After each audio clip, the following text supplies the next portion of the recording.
যুব ও ক্রীড়া মন্ত্রণালয়ের অধীনে বিনামূল্যে ফ্রিল্যান্সিংয়ের কোর্সের ব্যবস্থা করেছে সরকার। এই ক্ষেত্রে এখনো কিন্তু আবেদন কার্যক্রম করা যাচ্ছে, অর্থাৎ আবেদন কার্যক্রমটা শুরু হয়েছে, কবে লাগাতে শেষ হচ্ছে, কীভাবে আবেদন করা যাবে, এমনকি এই আবেদন করাটা কিন্তু একদম ফ্রিতে করতে হবে এবং তিনি স্মার্টফোন, হাতে থাকা স্মার্টফোনের মাধ্যমে করা যাবে। এমনকি এইখানে নির্দিষ্ট পরিমাণে একটা ভাতা কিন্তু প্রদান করা হবে একদম সকলকে, একদম ফ্রিভাবে। সবচেয়ে ভালো যে বিষয়টা আছে, একদম ফ্রিভাবেই এই কোর্সটি বা ফ্রিল্যান্সিং কোর্সটি বিনামূল্যে করা যাচ্ছে। তো এই সকল বিষয়গুলোর জন্য কীভাবে আবেদন করতে হবে, কোন কোন জেলা থেকে করতে হবে, এই সামগ্রিক বিষয়গুলো থাকবে আজকের এই ভিডিওতে। তাই আশা করছি সকলের জন্য আজকের এই ভিডিওটি অনেকটাই হেল্পফুল হবে, তাই সম্পূর্ণ ভিডিও দেখার চেষ্টা করবে। আমরা এখন চলে যাবো মূল ভিডিওতে। তার আগে ছোট্ট একটা রিকোয়েস্ট করবো, এখন যারা চ্যানেল নতুন, চ্যানেলটিকে সাবস্ক্রাইব করনি, প্রতিনিয়ত শিক্ষামূলক সকল আপডেট তথ্য সহ এরকম হেল্পফুল কন্টেন্ট পাওয়ার জন্য অবশ্যই চ্যানেলটিকে সাবস্ক্রাইব করে রাখবে। আমরা এখন স্ক্রিনে যাচ্ছি। তো বিনামূল্যে এই সরকারি ফ্রিল্যান্সিং কোর্সটি করার জন্য প্রাথমিকভাবে আবেদন করতে হবে। তো আবেদন করার জন্য ফার্স্ট অফ অল এই যে ওয়েবসাইট রয়েছে এখানে আসতে হবে। তো এই ওয়েবসাইটে কীভাবে আসা যাবে সেই বিষয়টি ভিডিওর যে কোনো অংশে বলে দিচ্ছি। ওকে, তো এখানে আমরা আসার পরে অলরেডি দেখতে পাচ্ছি সম্পূর্ণ বিনামূল্যে ভর্তি চলছে। যুব ক্রীড়া মন্ত্রণালয়ের অধীনে যুব উন্নয়ন অধিদপ্তর কর্তৃক বাস্তবায়নাধীন স্বীকৃত কর্মপ্রত্যাশী যুবকদের ফ্রিল্যান্সিং প্রশিক্ষণের মাধ্যমে কর্মসংস্থান সৃষ্টি প্রকল্প প্রথম সংশোধিত এর আওতায় দেশের 16টি জেলা ও দেশের 48টি জেলায় কর্মপ্রত্যাশী যুবকদের ফ্রিল্যান্সিং প্রশিক্ষণের মাধ্যমে কর্মসংস্থান সৃষ্টি প্রকল্প এর আওতায় দেশের 48টি জেলায় 3 মাস ব্যাপী 600 ঘন্টার ফ্রিল্যান্সিং প্রশিক্ষণ কোর্সে বিনামূল্যে ভর্তি চলছে। তো এইখানে যে বিষয়টি হচ্ছে, এখানে খুবই গুরুত্বপূর্ণ একটি বিষয় হচ্ছে, এখানে হচ্ছে 16টি জেলা। এখানে দেশের 16টি জেলার মধ্যে যদি হয়ে থাকে, এই 16টি জেলার মধ্য থেকে আবেদন করতে হবে। এছাড়া এখানে 48টি জেলা রয়েছে। এই 48টি জেলার মধ্যে যাদের রয়েছে, এই 48টি জেলার মধ্যে থেকেই আবেদনটি করতে হবে, অর্থাৎ 2টা মাধ্যম থেকে আবেদনটি করতে হবে। যদি ভুলবশত এখানে 48 এর মধ্যে একজনের শিক্ষার্থীর যদি এখানে জেলাটা হয়ে থাকে আর সে ভুলবশত যদি 16টি জেলার মধ্যে আবেদন করে, সেক্ষেত্রে কিন্তু অনেক ধরনের হ্যাসেল হবে, অনেক ধরনের ঝামেলা হবে বা আবেদনটা বাতিল হয়ে যাবে। সেক্ষেত্রে এই বিষয়ে খেয়াল রাখতে হবে। তো কীভাবে আসলে এই বিষয়টি সমাধান করবে বা প্রবলেমটি ফেস যেন না হয়, সেই ক্ষেত্রে 2টা প্রসেসের মাধ্যমেই আমরা আবেদনটুকু সঠিকভাবে করানোর চেষ্টা করব। ওকে, তো এখানে আমরা যে বিষয়টি বলেছিলাম, এখানে বাংলাদেশের 64টি জেলা থেকে আবেদন করা যাবে। এখানে 16, এমনকি এখানে 48। তো 2টা প্রসেসে আবেদনটি করতে হবে। তারপর আমরা একটু নিচের দিকে চলে আসি। নিচের দিকে আসার পরে যে বিষয়টা আমরা বলছিলাম, দেশের যে 16টি জেলা রয়েছে, 16টি জেলার মধ্যে হয়ে থাকলে এখানে কি জেলা রয়েছে, এই জেলাগুলো কিন্তু এখানে দেখা যাচ্ছে। এখানে দেখা যাচ্ছে ঢাকা, গোপালগঞ্জ, গাজীপুর, শরীয়তপুর, মাদারীপুর, রাজবাড়ী, কুমিল্লা, লক্ষ্মীপুর, চাঁদপুর, রাজশাহী, নড়াইল, ঠাকুরগাঁও, ভোলা, শেরপুর, সিলেট, সুনামগঞ্জ। এই সকল জেলার মধ্যে যাদের রয়েছে এখানে অ্যাপ্লাই বাটনে ক্লিক করতে হবে। এছাড়া যারা এই যে এখানে 48টি এখানে জেলা রয়েছে, এখানে দেখা যাচ্ছে ঢাকা বিভাগ থেকে, চট্টগ্রাম বিভাগ থেকে অনেকগুলো জেলা রয়েছে, রাজশাহী বিভাগ থেকে, এমনকি রংপুর বিভাগ, গাইবান্ধা, এই সকল দিনাজপুর থেকে সবকিছু কিন্তু এখানে 48টি মোট এখানে জেলা রয়েছে। যাদের এই জেলাগুলো রয়েছে, এইখান থেকে যাদের রয়েছে এই যে অ্যাপ্লাই বাটন রয়েছে, অ্যাপ্লাই বাটনে ক্লিক করলে আবেদনটি করতে হবে। তো সেই বিষয়টা আমরা একটু দেখে দিই। যাদের এরকম রয়েছে, তো আমরা এখানে অ্যাপ্লাই বাটনে ক্লিক করলাম। অ্যাপ্লাই বাটনে ক্লিক করলে এরকম একটি ইন্টারফেস শো হবে। এরকম ইন্টারফেস শো করলে আমরা কিন্তু দেখতে পাচ্ছি বেশ কিছু ইনফরমেশন রয়েছে। তো এর মধ্যে বিষয়টা আগে জানতে হবে কি যোগ্যতা বা কি বেনিফিট পাওয়া যাবে সেই বিষয়টি। অলরেডি এখানে আমরা দেখতে পাচ্ছি জিপিএ যোগ্যতা বা এখানে শিক্ষাগত যে যোগ্যতাটা এখানে চাওয়া হচ্ছে, কমপক্ষে এইচএসসি বা সমমান পাস এবং প্রশিক্ষণার্থীদের বয়স 18 থেকে 35 থাকতে হবে। 18 থেকে বছর বা বয়সে থাকতে হবে, এমনকি এইচএসসি পাস ন্যূনতম লাগবে এই প্রশিক্ষণ বা বিনামূল্যে যে ফ্রিল্যান্সিংয়ের যে কোর্সটা এটা করার জন্য। তারপরে একটি প্রশিক্ষণ ভাতা, যারা আসলে এই প্রশিক্ষণটি করবে, একটা প্রশিক্ষণ শেষে একটা ভাতা দেওয়া হবে। এখানে যে বিষয়টি তারা বলেছে, প্রশিক্ষণ শেষে প্রশিক্ষণার্থীদের দৈনিক 200 টাকা হারে ভাতা প্রদান করা হবে। তো যেহেতু এটি 3 মাস ব্যাপী আবেদনটি প্রশিক্ষণটি করা হচ্ছে, সেক্ষেত্রে এখানে 3 মাসে প্রায় 200 টাকা হিসাব করলে 18,000 মতো একটি প্রশিক্ষণ ভাতা কিন্তু পাওয়া যাবে। তারপরে ক্লাস যে ডিউরেশনটা রয়েছে, 3 মাস মেয়াদি, এখানে সপ্তাহে 6 দিন, প্রতিদিন 8 ঘন্টা করে ক্লাস করতে হবে। এমনকি 75টি ক্লাসে 600 ঘন্টা কোর্সটি সম্পূর্ণ অফলাইন বা ফিজিক্যাল ক্লাসের মাধ্যমে সম্পন্ন হবে। তো এটা অনলাইনে করা হবে না, এটা ফিজিক্যালি একদম করতে হবে, এমনকি অফলাইনেই বা প্রতিষ্ঠান ভিত্তিকে গিয়ে এই যে এই কোর্সটি সেটা কিন্তু করতে হবে। তো যাই হোক, তো আবেদন করার জন্য এখানে বেশ কতগুলো আরও ইনফরমেশন রয়েছে, যে বিষয়গুলি সকলকে জানতে হবে। এই বিষয়গুলিকে একটু পড়ে নেওয়ার চেষ্টা করবে। তো কোন কোন জেলা রয়েছে এই বিষয়ের মধ্যে থাকলে 48 জেলার মধ্যে এখানে রয়েছে, 48 জেলার মধ্যে হয়ে থাকলে এই যে নিচের দিকে আমরা ফর্ম পেয়ে যাব। তো নিচের দিকে আসলে এছাড়া কিনা আরও বেশ কতগুলো এখানে বিষয় রয়েছে। বয়স সীমার সর্বোচ্চ 35, এমনকি এইচএসসি পাস হতে হবে, লিখিত পরীক্ষা দিতে হবে।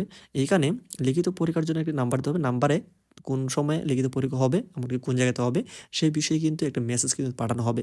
এই বিষয়ে কিন্তু ডেট দেওয়া হয়েছে 28 ডিসেম্বর 2024। সময় ও স্থান ম্যাচের মাধ্যমে জানা হবে। সেই ক্ষেত্রে ফর্মটাকে সঠিকভাবে সাবমিট করতে হবে। তো ফর্মটা আমরা কিন্তু একটু নিচের দিকে আসলে পেয়ে যাচ্ছি। এই যে আবেদন ফর্ম, এই আবেদন ফর্মটিকে সঠিকভাবে করতে হবে। এটা ম্যানুয়ালি কীভাবে ফিল আপ করবো, এই নাম অনুযায়ী সব কিছু একদম ম্যানুয়ালি আমি দেখাচ্ছি, একদম টাইপিং করে একজন শিক্ষার্থীর আবেদন করে, যেহেতু বুঝতে অনেকটাই সহজ হবে। সেক্ষেত্রে যে আবেদনটি আমরা করতে চাচ্ছি, এইখানে আমরা দেখতে পাচ্ছি এই যে এখানে 48টি রয়েছে, 48টি এর মধ্যে কিন্তু সেই শিক্ষার্থীর এখানে জেলা নেই। সেই ক্ষেত্রে এই যে এখানে 16টি জেলা রয়েছে, এই 16টি জেলার মধ্যে কিন্তু তার কিন্তু এখানে রয়েছে এই হচ্ছে সেই শিক্ষার্থীর কিন্তু রয়েছে সিলেট। তো সিলেটের এই যে অ্যাপ্লাই বাটন, এখান থেকে কিন্তু অ্যাপ্লাইটি করতে হবে। যদি সে ভুলবশত এখান থেকে করে, সেক্ষেত্রে কিন্তু অনেক ঝামেলা হবে। সেই ক্ষেত্রে যার যেই জেলা, সেখান থেকে আবেদনটি করতে হবে, যেটা আমরা প্রথম থেকে বলে আসছি। তারপরে অ্যাপ্লাই বাটনে আমরা ক্লিক করলাম। তো অ্যাপ্লাই বাটনে ক্লিক করলে তো আমরা এখান থেকে বেশ কিছু ইনফরমেশন পেয়ে যাব। তো বেশ কিছু ইনফরমেশন পাওয়ার পরবর্তী সময় এখানে আমরা দেখতে পাচ্ছি যোগ্যতা রয়েছে। তো যোগ্যতাটা এখানে আমরা এইচএসসি দেখতে পাচ্ছি, এমনকি 18 থেকে 35 বছর কিন্তু আমরা দেখতে পাচ্ছি। এমনকি প্রশিক্ষণ ভাতা সবকিছু কিন্তু এখানে ইনফরমেশন রয়েছে ঠিক আগের মতোই। তো নিচের দিকে চলে আসবো। নিচের দিকে আসার পরে তো এই যে আবেদন ফর্মটি, এই আবেদন ফর্মটি সঠিকভাবে ফিল আপ করতে হবে। তো কোন জায়গায় কী দিতে হবে একদম প্রপারলি দেখাচ্ছি, একটু মনোযোগ সহকারে দেখলে আশা করছি নিজেরাই একদম সঠিকভাবে আবেদনটি করা যাবে। ওকে, তো প্রথমে আমরা দেখতে পাচ্ছি এখানে ইওর নেম, তো নেমটা দিতে হবে। তো আমরা একটা নাম দিয়েছি রায়হান রাফি। তো আমরাকে নাম দিলাম। তারপর হচ্ছে ইমেল দিতে হবে। তো আমরা একটা ইমেল দিয়েছি, ইমেল দিলাম। তারপরে এইখানে একটা ফোন নাম্বার দিতে হবে, ভ্যালিড একটা ফোন। এই নাম্বারই হচ্ছে মেসেজটি আসবে, কোন জায়গাতে পরীক্ষা হবে, কবে পরীক্ষা হবে, এই যাবতীয় খুবই গুরুত্বপূর্ণ আপডেট। তো আমরা এখানে একটি নাম্বার দিয়েছি। তো এখানে আমরা নাম্বার দেওয়ার পরে এখানে আমরা ডিস্ট্রিক্ট, কোন ডিস্ট্রিক্টে রয়েছে একজন শিক্ষার্থী, কোন, তো জেলাভিত্তিক। তো আমরা এখান থেকে যে জেলাটা রয়েছে সেটা আমরা এখান থেকে সিলেক্ট করবো ডিস্ট্রিক্টটা। তারপরে your full address as per NID.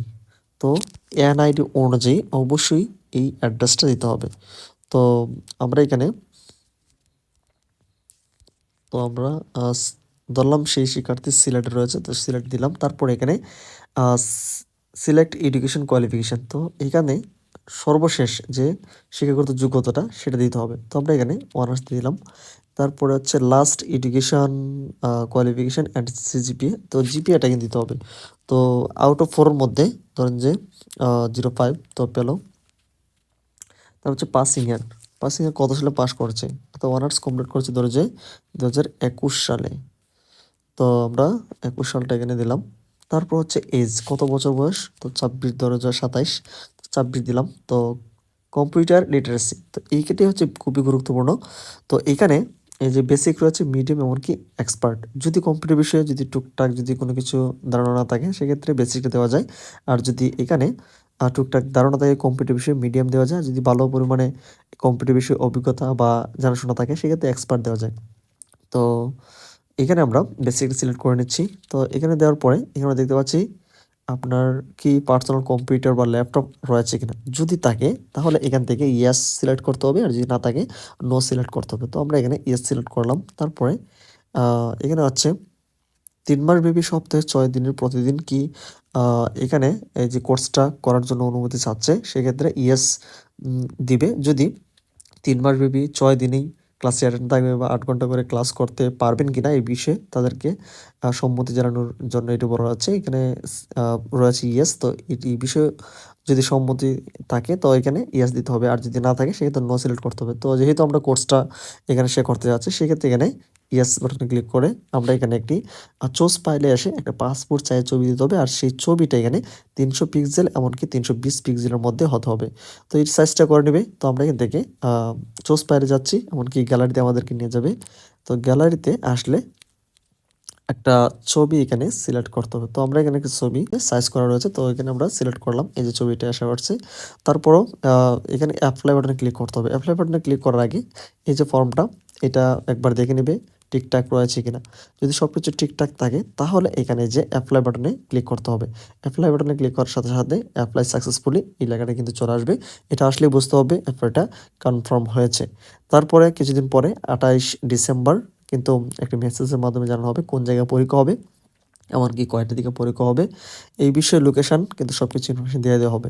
এই যে ওয়েবসাইটটা রয়েছে এইখানে আসলে কীভাবে আসবে, তো এই ওয়েবসাইটে আসার জন্য আমরা এইখানের যে ওয়েবসাইটটা আমরা ভিডিও ডেসক্রিপশনে আমরা লিঙ্ক দিয়ে দেবো, এখানে ক্লিক করলে এই ওয়েবসাইটে কিন্তু আসা যাবে। তো ঠিক এই নিয়মে আবেদনটিকে কমপ্লিট করতে হবে। তো আবেদন করতে যাদের সমস্যা হবে বা কোনো জায়গায় যদি বুঝতে সমস্যা হয় অবশ্যই আমাদেরকে কমেন্ট সেকশনে জানানোর চেষ্টা করবে। আমরা পরবর্তী এই বিষয়ে কিন্তু আরও ডেডিকেটেড ইনফরমেশন দেওয়ার চেষ্টা করব। তো ভিডিওটি ভালো লাগলে ভিডিওতে লাইক দিন, চ্যানেল নতুন হতে হলে চ্যানেলটিকে সাবস্ক্রাইব করে রাখুন। এই বিষয়ে যদি আরও কোনো কিছু হেল্প বা সাপোর্টের প্রয়োজন হয় অবশ্যই পরবর্তী আপডেটগুলির জন্য চ্যানেলটিকে সাবস্ক্রাইব করে রাখুন।